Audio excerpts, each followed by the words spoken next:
So one of the things we can do to help ourselves with this is when we have these thoughts that we don't like or are negative, we want to challenge them, right?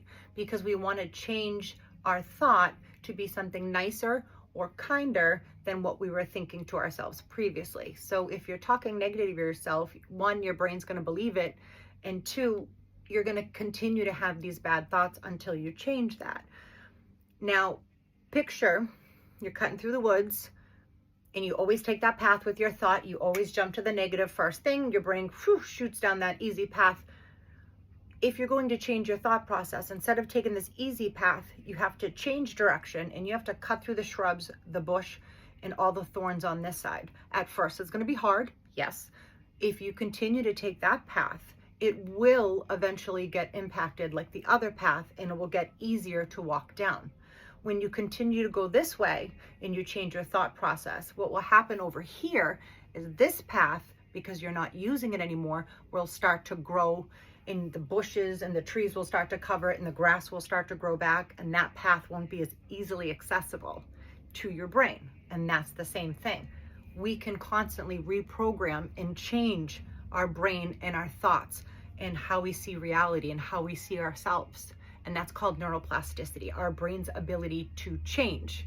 That's amazing. And that's what I mean when you have your brain is a computer and you can change it at any time.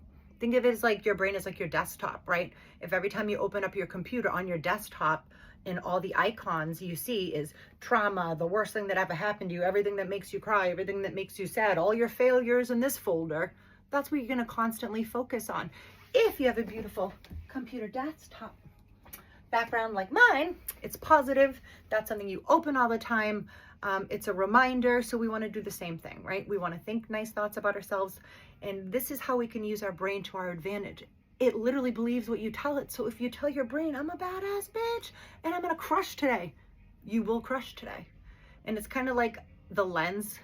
I like to explain to people, you can either put on your glasses today for positive and your brain will look for everything that's positive and amazing that's matching your thoughts, right? Because our brain's always trying to prove that information to us and prove that it's right, so to speak, or that you're right, because it believes whatever you tell it. So it's going to believe that. Or you can put on your negative glasses and see the negative in everything and how everything is bad and nothing is working out for you. So whatever you ask your brain to show you, it will. So let's use our brain to our advantage. So that's a little bit about the brain and how we can use it to help each other, help ourselves, and get through this stuff and heal. So that's a little bit about your brain, and thank you for coming and thank you for watching. And don't forget to like, subscribe, and share.